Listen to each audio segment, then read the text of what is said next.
My name's Deanna. I'm a member of the Education Committee. I am excited to welcome you to Paws, Patience, and Policy, Crafting Model Regulations for Animal PT.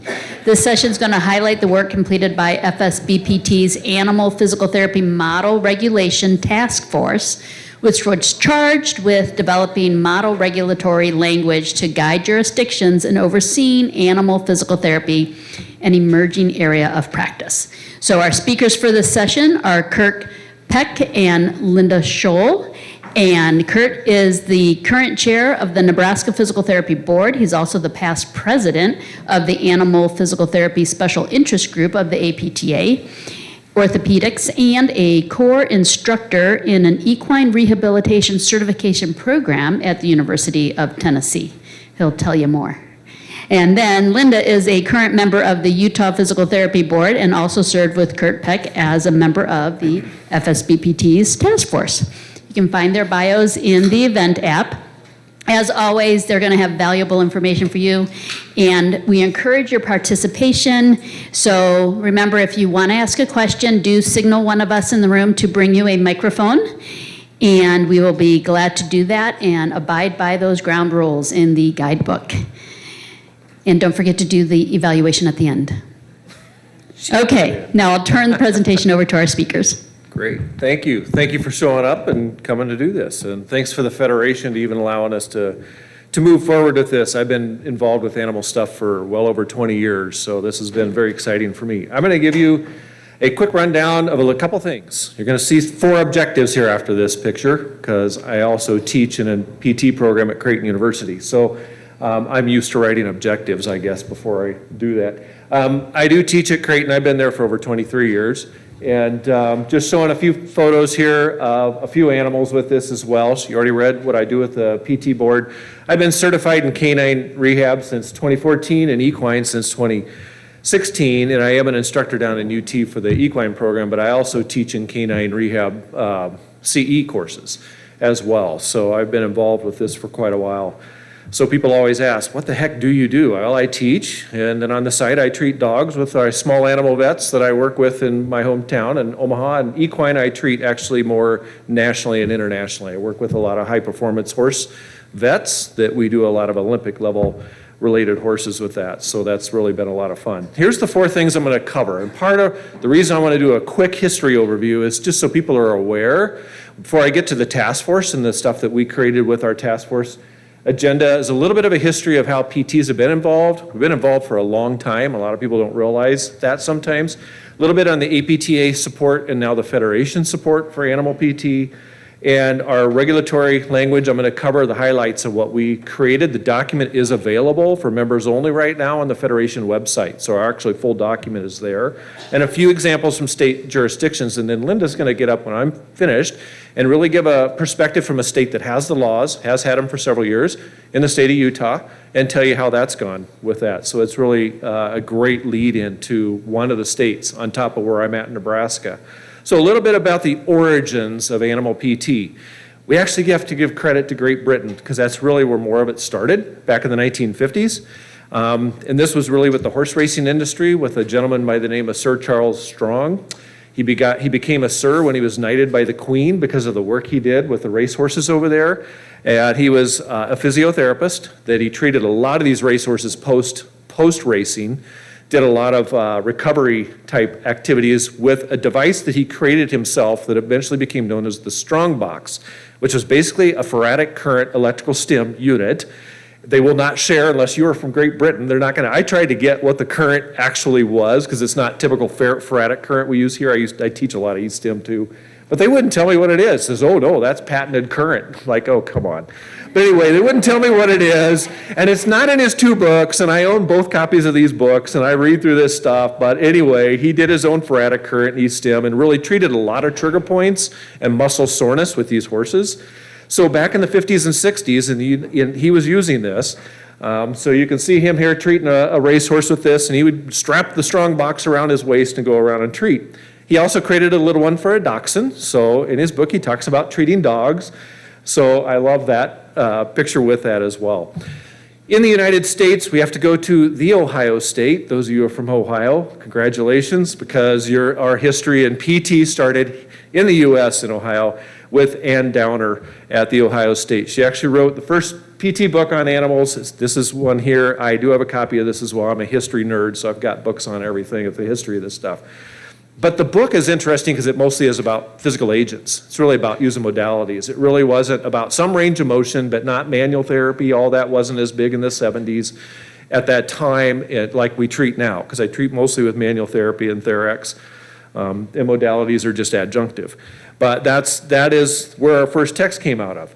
Then Jack Maar, and I put the pronunciation in there because it's easy to not get that right if you don't know. He wrote a book in 1985, and he used a lot of so this is kind of where he's starting to get into the manual therapy. He was very successful treating a lot of different horses, sporting horses, and wrote a little book, which I have that as well. It's actually pretty good, but he's basically treating a lot of soreness spots and trigger points and things like that on the horses, and was very successful. He passed away some years ago, though, so he's not around. There's several books out on the market. These are two recent ones. I was actually a co-author in the book on the left here. It's the third edition of the Canine Sports Medicine and Rehab book. These are really popular text. If you go onto Amazon and just put in animal physical therapy in text, you will find copies of quite a few books that have been put out on print, but there's more coming because this is becoming a hotter market area, and particularly in the equine world as well. So that's the brief history. Total cliff notes there. I could talk an hour and a half just on that. But the APTA has had a position statement since 1993. So through the House of Delegates at the APTA, it's been modified a couple times. I helped draft, we kind of wordsmithed this a little bit the last time we redid this a few years ago. But I put up here, just so you can see some language from the APTA in our position statement and the support we have from APTA. And that is, they support PTs developing collaborative relationships with veterinarians. The key thing is they put at the bottom is where allowable by law and regulation, the consistency, and it's consistent with the PT's knowledge and skill set that they may establish these relationships. Well, here's the problem. Back in 93 when this started, there really weren't. It was only the beginning of when laws were going to start surfacing a little bit in Nevada and even Colorado. So the laws and regs were pretty new and still are today. So this has been a problem ever since this. Where allowable by laws and regs, we have taken several years to get to that point to even start the laws and regs to move on this. So the Federation of State Boards, and it was monumental. I wrote an article, I think it's still on the forum online with the Federation about this. The 25 years following the initial Model Practice Act. For the first time in their 7th edition, we were able to successfully get animal PT listed in the Model Practice Act. So if you pull up the current edition of the Model PT Practice Act, you will actually see references to this. And here's the language that's in our Model Practice Act. It says, and this comes in this, and I'm going to show you a slide with a commentary to it. So under Article 4, Regulation of Physical Therapy, under patient-client management, and that's key because one of the things we also decided as task force is you need to have patient-client language. If your PT statutes say human, you've already limited yourself to humans. If it says individual, that's a legal interpretation. The legal counsel I get is that's also humans. Some may say, it could go either way, but our lawyer said, no, that's human. So we needed to get patient-client, okay? It says nothing in this act, which is the Model Practice Act reference here, shall prohibit a license holder from providing physical therapy to animals for which the license holder has completed the education and training as further established by rule. What didn't happen originally in the Model Practice Act was nobody wrote out what the original education or what the rules would be. So that's why the task force began. We had to craft some draft rules or regs to kind of help with this process for states that wanted to change laws. So in the commentary to this, in the current Model Practice Act, and I highlighted again at the bottom, that PTs are allowed to work with vets and so on, but additional rule development in the jurisdiction needs to be addressed. With that needs to be some level of minimal standards to demonstrate competency and provide PT to animals. I have worked with many PTs all over the United States that have wanted to change language in their states. And one of the responses I've gotten is sometimes they said they've gone to the PT association in their state, sometimes the board, This may be within several, years. I've been dealing with PTs for several years doing this, and they'll come back and say, well, the board doesn't know what to do because they don't know what the standards are. They don't know what language even looks like. And unfortunately, we've only got a few states, which I'm going to share with you what those states are in a bit, that have codified language, and that's where we used as a sample to create our task force language for the Federation, because it's really all that's out there. So this last year, it was about a year ago now, the Federation asked me if I'd be willing to chair a task force and run this. We got started in January and February, and I said, you bet I would. This is a highlight of my life to get this done, because this is what we need. So we have a task force. Here's the members that served on the whole task force for us this past year, and we worked very quick. You know how the Federation task force go. They don't mess around. You start in January. If you work with Leslie Adrian or Richard Wolf, you'll know this happens quick. So by January, says we hope to have this done by life, and we really had things wrapped up by life. We'd have waited a little longer to get the board approval, final approval for our regs. That, by the way, is my dog, Luna. It's actually my daughter's dog, but I'm claiming her because she Velcroed to me during COVID. She has an honorary PT educational degree because she listened to every Zoom lecture I gave in PT school. She's a very smart little chorky, and she was actually the ring bearer at my daughter's wedding. That's why she's dressed like that. My wife made that little outfit for her, so she got highlighted in my slides. So here's what happened with our Model Practice Act and task force. We got organized in January and February. The focus was to draft regulations, not statutes, but regulations, just some model regs. And it eventually was approved just this August. So this is very fresh off the press for what we completed with this. Okay, and it references back to why we had the task force, because the Model Practice Act put what I put up here in red again, that it granted the privilege to do this. However, we needed to have some regulations written. So that's what we did. We drafted the regs, and it's now a resource. That's really how we're viewing this, is a resource for the states that are going to desire, or hopefully will desire, to implement this if you haven't already. And again, I'll show you in a little bit what those are. The first requirement in anybody's state laws, and believe me, I get PT students and PTs all over this country going to their state laws and the veterinary state laws and regs all over, because that's the first thing you got to do, is to look at the laws. You need to make sure your statutes even allow this to happen. And that is going back to the patient-client language, which is Model Practice language, Model Practice Act language, and get rid of the humans and individuals. That's the first step. So make sure your laws allow it in the PT. So, and that's performing a myofascial stretch. I usually do that at the end of my treatments with horses because they love it. They actually will that's really a nice fascial stretch for them that they love. So what I'm going to do right now is talk to you in a version. These are the actual verbiage that we put in these sections in the model regulatory language for animal PT. And I'm just going to walk through a few of these things here that you'll read if you read the whole document and pull it down. First thing we had to do is define it, and we were very simple with this. We first thought we'll get real crazy and detailed, and we said, why are we doing this? Let's just be simple.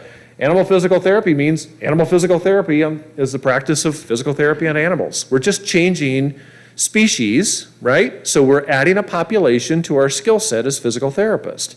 We're very good at treating humans. We're just adding a new population that opens the huge door for potential work life for a lot of PTs. And by doing that, however, you need additional training. So we're going to address that in this as well. The second thing was access to care, and we had a lot of discussion about this, and I'll tell you why. Right now it states directly in our model, direct access or referral options should be consistent with current state PT laws and regulations. We decided, leave it up to the boards. Leave it up to your boards, those who decide to do this, how you want to address direct access or referral. I will tell you now, the states I'm going to show you in a bit that have language, all of us treat by medical clearance or referral, but referrals usually, it's been cleared, the animal's been cleared by a veterinarian first. That's how they've been drafted because we all negotiated with the vets when we wrote the laws. But we put it in the highest level of practice would literally be direct access, okay? And someday that may be where it goes, but this is up to your boards to make that decision. The competence, and I'll outline the key areas that we put in here for competence, are very consistent with the states that have the laws right now. And that is, the boards have to adopt their own level of competence related to the practice of animal PT. This is usually where boards get lost, if they're not used to doing this or have somebody in their state that does this they can consult with. So they basically have to have some language, and that's why we said, wow, if we had a model language through the Federation, what a great resource. You can see what we're talking about. And that's what we ended up creating. So on the next slide, you'll see that. The other two qualifications is you need to have a current license to treat as a PT, as we wrote, and you need to complete that board-approved educational list of competencies. So here is the heart and soul of the competencies that we came up with based on consistent and very consistent with the states that have the laws currently written, okay?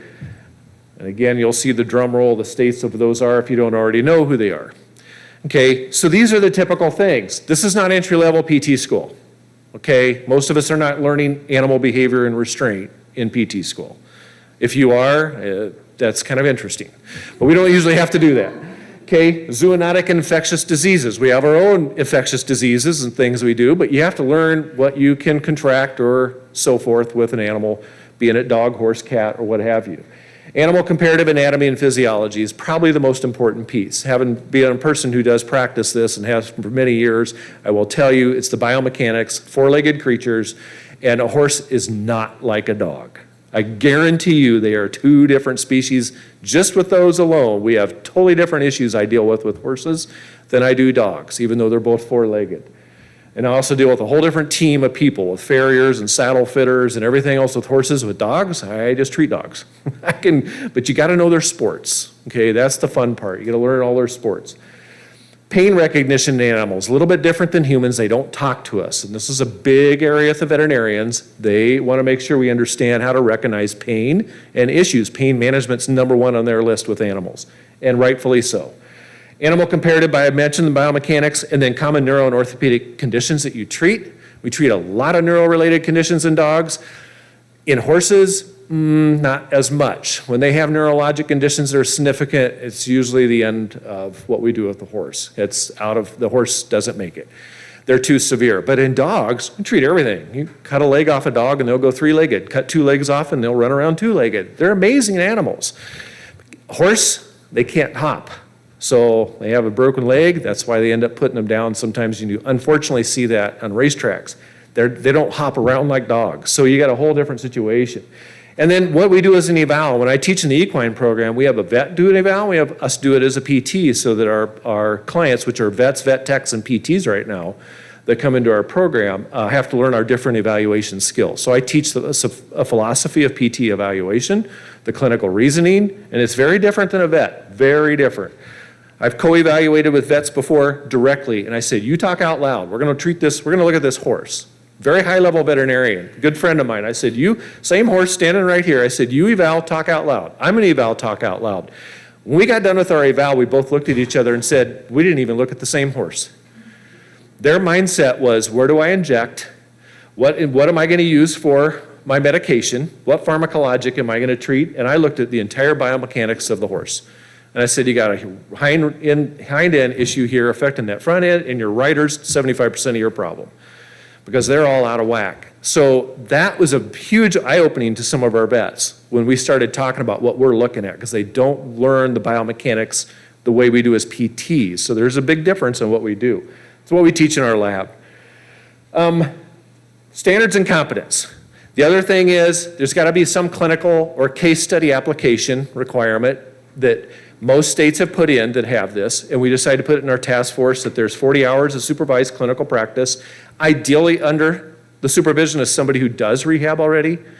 Okay, so that would be ideal, and it's ideal if it's a PT, if you're going to do it as PT, but it can be a veterinarian, because there are some vets that do very good work with this. A lot of them are using vet techs to do some of the rehab as well.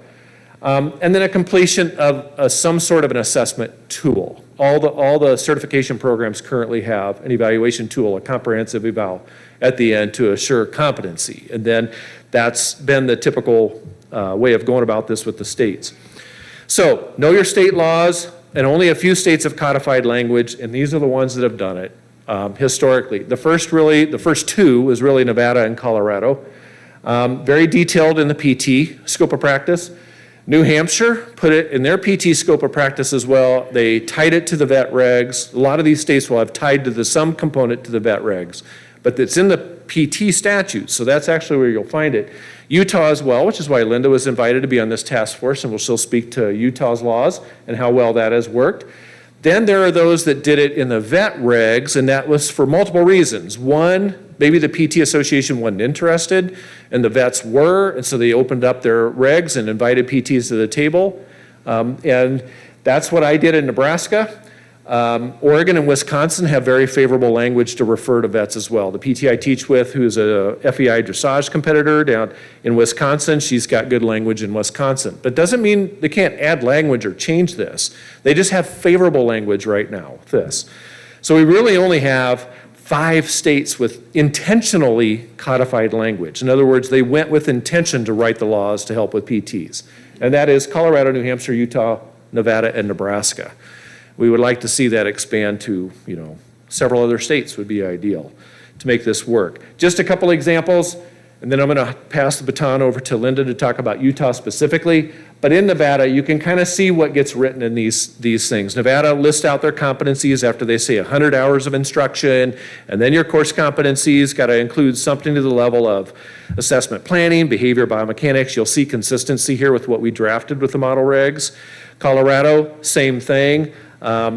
They also have, theirs has a few more hours in with this as well. At the bottom, I put in purple up here, 80 hours of didactic, 120 hours of clinical education. Clinical education meaning you're out in the clinic doing this in supervised clinical practice. So the hours can vary slightly here, but on average, they're very consistent with what we do. In Nebraska, we did the same thing. We created a separate license for this.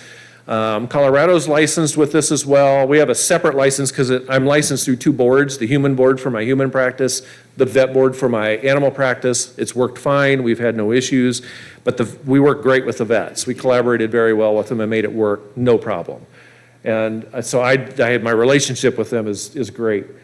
Every one of them has included, vet referral standards, as I mentioned, usually some sort of medical clearance to get you there. And in Nebraska, because our vets started this out because there was, I won't say which profession, but there was a certain profession treating animals and injuring animals, which was a problem, mostly horses. And so it was a problem, and the vets wanted to curtail that.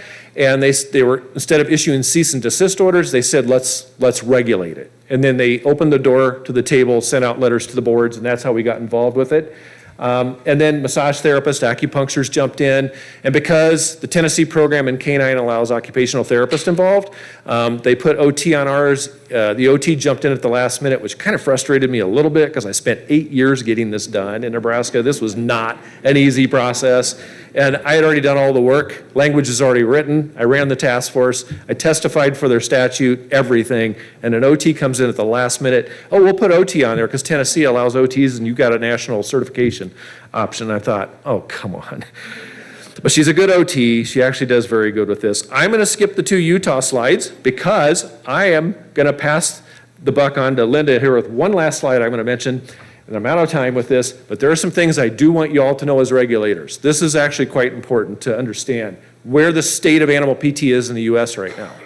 Okay, animal PT is not entry-level practice. There is no entry-level PT program right now currently teaching this as an entry-level skill. Someday that may change, okay? We're working on electives and doing things that way and building it up, but it doesn't exist. No national standards exist, except I will tell you this, it's free online. I did the research with this with a few other PTs, and we published the standards of clinical practice for physical therapy, and I wrote it as so it actually looks like a CAPTI document. I did that intentionally because it's broken out into all the categories to look at what are the main things based on a practice analysis survey tool. I did it when I was president of the special interest group with the APTA. So we did publish that document, and it's very lengthy, so you can see all the skill sets that practicing PTs were using. We don't have accreditation standards for this because it's not couched in any academic program right now, so there is no CAPTI such accrediting process for that. And again, there's only a few certification programs right now where you can actually, the easiest way to acquire all the competencies is to actually get certified and go through that process.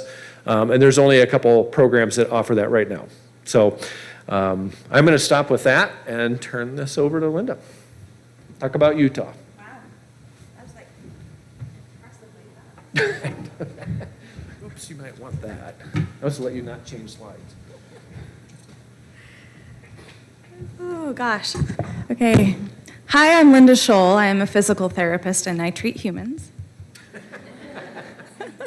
When I was asked to be on the task force, I really just kind of laughed. I'm like, really? I don't even know about animal therapy. I've got a lot of picture of dogs. These are my dogs. Maybe there's my brother's dog in there. There's one cat.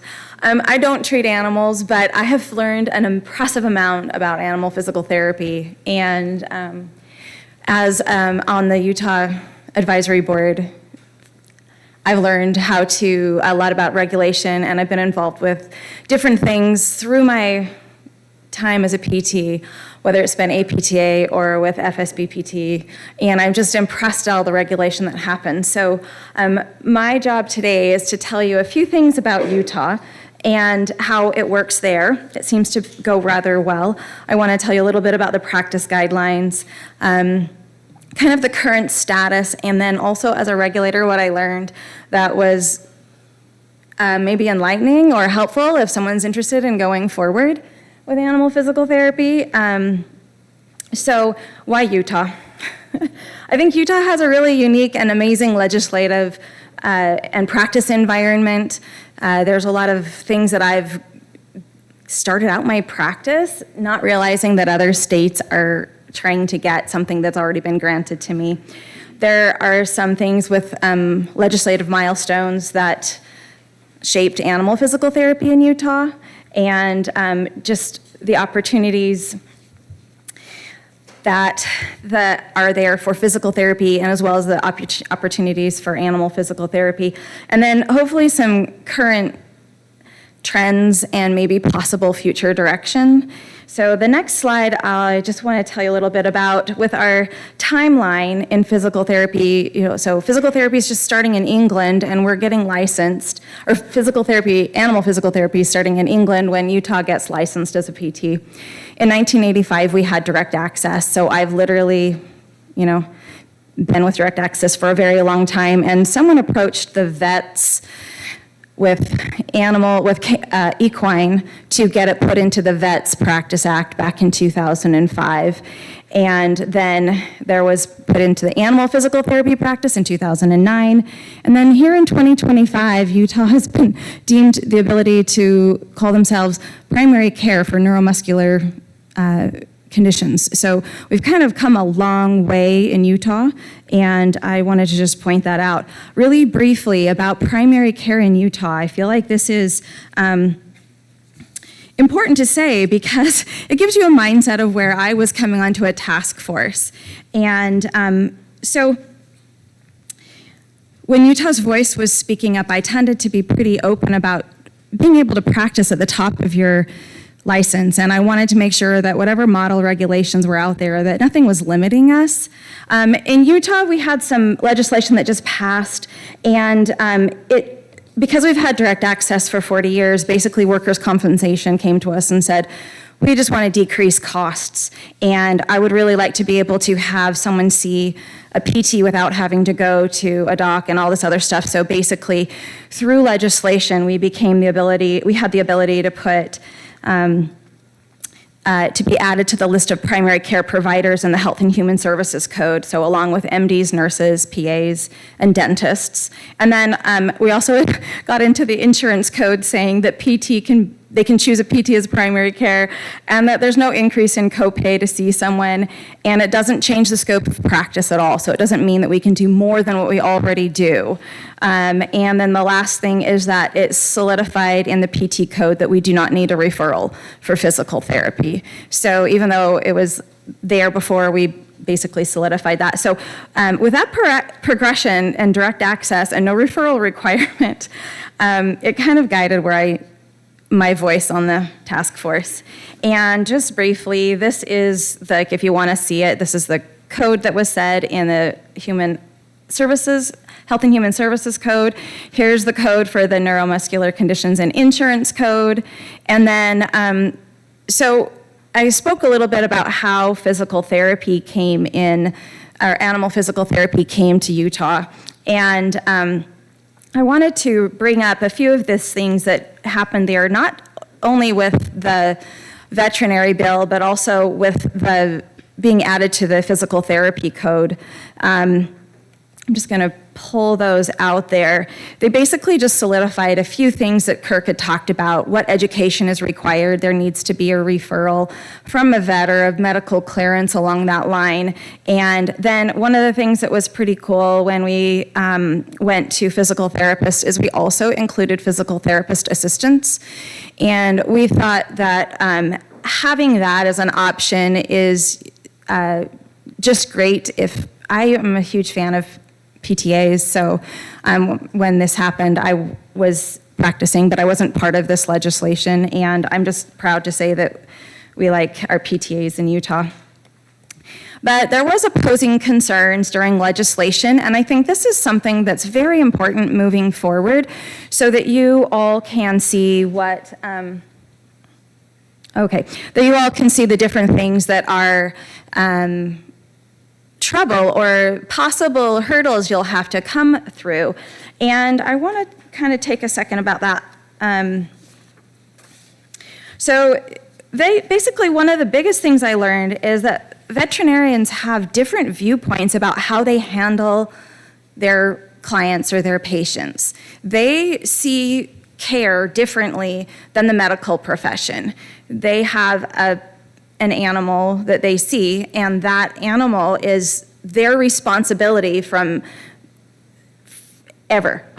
So if they were to refer something, instead of like having a primary care refer to cardiology and cardiology take care of it, basically the vet takes care of everything, and referrals to other people, other parts of professions, they don't really exist. They feel like they have sole responsibility of their patient. And so I think that's something different to note when you're looking at, are you going to start having conversations with veterinarians? And so understanding that they just have a different view. I'm not saying it's right or wrong, it's just very different than the medical model.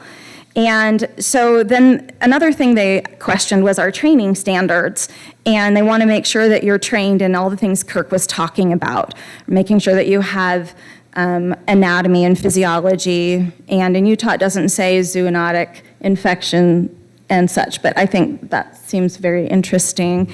And then there's turf issues, because there are veterinarians that do rehab on the animals, as well as other professions that do rehab or call it rehab, whether it's a massage therapist or an acupuncturist or a chiropractor, who all work on animals. There's just a lot of concern if everything is being done, and that if they're educated along those lines. Then the public safety issue basically is that liability issue. They want to make sure that they're not causing pain, that they're not getting, if there's any complex cases, that they know when it's appropriate to refer. And I think that's one thing physical therapists have definitely learned to do over the years, is knowing when it's out of your capacity or when it should be referred somewhere else. And then in Utah, our law is a little bit vague, so I think that they wanted more clarity. But since something was kind of new and not sure how to go forward with more regulation, they were a little concerned about the ambiguity. Either way, after all of the concerns, the bill passed in the Senate 26-0, and it passed in the House 66-3. So it was very, very favorable and, kind of easygoing, I guess I could say. That just was, there you go. Okay, so how does it really work in Utah? And right now, if you were to need, or an animal would need physical therapy, if you called your vet, I called my vet and he gave me the name of like 4 to 5 different people to try. And since I didn't know any animal physical therapists, I went ahead and called these people. I'm like, tell me about animal physical therapy in Utah. And basically, the more that they collaborate with the vets, the better it ends up being. And I think that's been pretty true. We're all wanting the best for the animals, so that's kind of one of the things that will get you further. And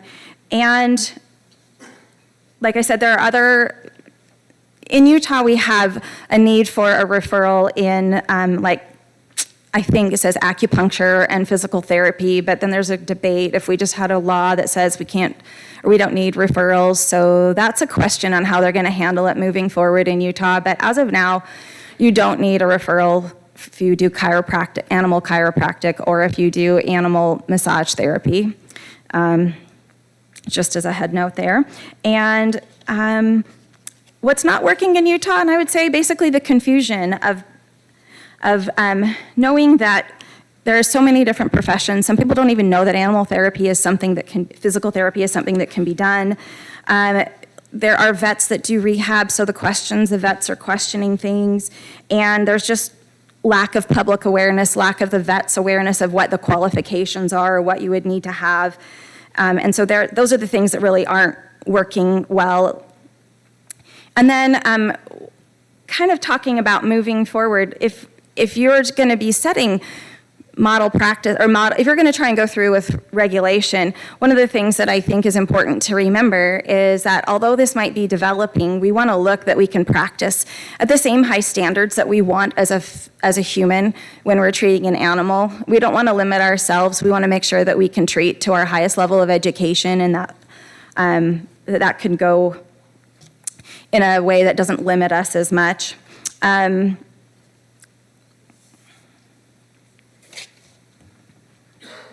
There we go. And in Utah right now, we have nothing that we could find that had any disciplinary actions concerning animal PT.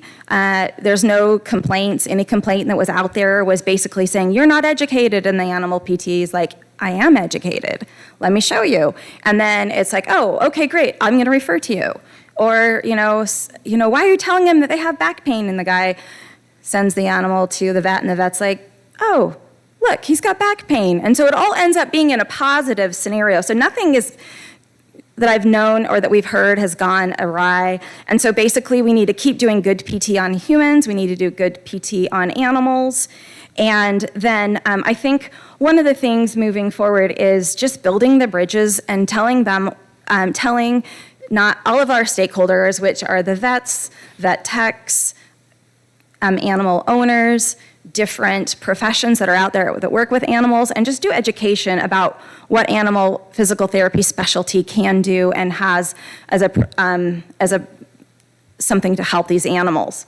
And I just kind of want to I found that basically, like, the more I get to know the people involved in the playing field, that usually it's easier to know how to work together and work for positive things. So just kind of remembering these three things that I had just spoke about, I thought would be helpful if you're looking at model regulations looking forward. So I do want to thank you for including me on the task force, and for Leslie Adrian for doing such a fine job, and everyone there. I learned a lot about it. And these are my two guide dogs that we're training at our house, right? It's Giles and Guac.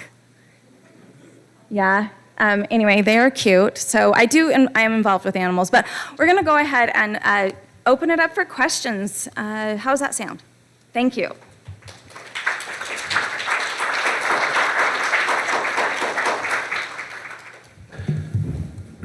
If anybody has any questions, yes. Oh, wait for the mic. Sana Solcombe from Ohio Board. Have you guys had any instances where there was a complaint or something that came in and you had to deal with it? No. So that was the first question asked with the task force members. If you saw the task force, it was made up of mostly the individuals from a board that had the laws. Actually, that was all the task force was created by members from boards in states that had laws. The first question got asked was, anybody had any complaints at all? Zero. Zero official complaints. Maybe somebody's complained somewhere, but it didn't go to the board or board level for any discussion or any discipline. And that's the beauty of it. So far, it's been great in all the states because that argument's been couched by veterinarians in some states where they're struggling to get laws passed as being a problem, and there's no data to validate that in any of the states where we practice. So the states that you had listed Yeah. that have something written, Yeah. I'm just curious, like, and I guess maybe it would come from that state, but if you did get a complaint, they would deal with it if it was a physical therapy versus sending it to the vet? So in the states where it's in the PT license and regs, it's going to go to the PT board. In Nebraska where I'm at, this is how we wrote the law, and the vets wanted it this way. It's kind of a double whammy for a PT. It goes to the vet board, and they report it to the human board. So you're double whammied if you injured an animal. It's almost double protection for them to say, hey, if you can't even treat an animal, we don't want you working on my grandma, kind of a thing. And that's literally what our vets were telling us. And I said, well, okay. But I said, I understand that one board will report to the other, but that's basically how they wrote it. So it ended up being both. But the discipline would come where our license is from. So that if there were any discipline, it would come from the vet board in our state. Colorado, Utah, New Hampshire, it'd go to the PT board. Because that's where they couched the laws, through their license. That's been disciplined in PT. So it goes to the PT. Yeah. But the vets could discipline my vet license to practice or my license to practice on animals. And the human board might say, well, so what? You can still practice human. It depends on what it was, right? It would be a decision. But trust me, I would never do anything to intentionally hurt an animal after all I've gone through. I mean, no way. But that's the risk, with having that kind of licensure. But that's why our preference is that licensure and stuff would be regulated by PTs. That's the reality of it. But in some states, it's had to go through the vet regs just because of the other circumstances at the time. But the preference is PT would regulate our own practice. Gina from Nevada. So I want to, personally, I'm a PTA, so I want to thank you guys for all of your hard work, and I know that Charles, our director, has been on your task force. So when I came to the board, one of the things that I really wanted to pursue as a personal goal was to get PTAs in this avenue for having the ability to practice. Because I know that PTs cannot supervise vet techs and veterinarians cannot supervise PTAs. So I know a few PTs that are animal rehab specialists, and that's been a real big complaint for them, is that they really want to have a right-hand, assistant to help them, but they're bound by the laws that are restricting. So what we did is, yes, we have the language now in our Practice Act, and that's wonderful, so it's a great place to start. But what we've also done is we've reached out and corroborated and given a proposal to our vet board about PTAs coming on board, and they're extremely receptive to it. So that's something that we're going to be moving forward with, so that's like near and dear to my heart. I have golden retrievers, and the vet told me, well, you do therapy, so you probably know how to do, when they have both had ACL injuries. I was like, well, really, I don't. He said, it's kind of like working on your own knee, so some range of motion, some ice packs. I know it's way more than that, right? We were successful, by the way, but we're flying in the dark. But the other thing that we've done in Nevada is that we are now giving continuing education credits to physical therapists who are animal rehab specialists who are licensed to provide physical therapy. So we have non-clinical credits that they are allowed to claim, and so we are allowing them those 5 credits that they get to renew their veterinary license. We're allowing them to apply that to renew their physical therapy license as well. And I just wanted to say that the outreach for such a really noble cause can be such a wonderful thing to be a part of. And so, I just appreciate all the language assistance for helping us to get going in the right direction so then that Nevada can be a participant with this. Thank you. Yeah, and thank you for adding the CE comment, because that is one of the things I talk a lot about too. If states could at least grant Con Ed for therapists that are doing things with this, because it is, in practice in PT. Ira? I think she's going to go. Oh, here first? Lauren, West Virginia. So I looked at our laws and our rules, and nothing in our wording would prohibit that. It all just relates to patients or clients, not individuals or persons. So in our state, if scope doesn't prohibit it, what we are allowed to do then is to, the board will discuss and agree on an official opinion, and then we are able to put that out. And it usually has something in terms of, it's allowable if it is commensurate to your training in that. So because we're usually allowed to do that in our state, would we still need actual, a law change for this? Because we have enough trouble with basic, right now, they don't want to pass jurisprudence to allow us to do a jam. So this would be we would not be able to pursue this. So Utah started out with a separate clause that was passed in statute that said that they could do animal physical therapy that didn't attach to anything else, and that was accepted. And then it later became part of the Practice Act. But I'm not sure, what else would you say about that? So the comment generally is, what's the intentionality of the law? It was probably intentionally written for humans, not animals. And so the veterinarians might have an issue with it. That would be where you would run into potential opposition of the vet saying, hey, what's going on here? You have no laws. Because we could say, well, I'm a PT, I can do surgery. It doesn't say I can't do surgery, so why can't I do surgery in my state? Well, obviously, we're not trained to do that. So there's kind of an obvious component to the animal because the animals are totally different species. And that's why having at least minimal requirements for education makes sense. And the other thing is, and I'm going to be honest with this, we don't want rogue PTs out there treating. I don't. I do not. I've been doing this long enough to know you can actually hurt animals if you don't know what you're doing. And it will only make a bad relationship with the veterinarians for our profession. It's the worst thing that can happen. And so we don't want that. This is exactly what happened. I'm going to tell you exactly what happened in Nebraska. There was a profession, and you'll know what it is without me saying this. They were actually manipulating horses using 2x4s and a sledgehammer. They lay the board across the back and whack with the sledgehammer to get the old cavitation. You don't need to do that with horses. And our vets were going, and this was out in western Nebraska at some of the rodeos, and our veterinarians were not happy about this, as you can imagine. And so they were issuing these cease and desist and said, we got to get this under control because this is not what you should do. But in the chiropractic profession, they were taught that. That's how you do it, and as an option, right? So I don't want PTs out there doing this either. So even though you might have laws that people can skirt around, it's the best thing to do. It's public protection, but we're protecting our animal species out there as well. I completely agree with that. Thank you. Yeah. I hope in the future we're able to, to get something in there. We did, it took care of the issues we were having with alternative ways to move a spinal segment. Ira Gorman, Colorado. Thanks, Kirk and Linda and your task force. This was excellent. If I may, I just want to add a few things from Colorado, our perspective, since we've been doing this a long time.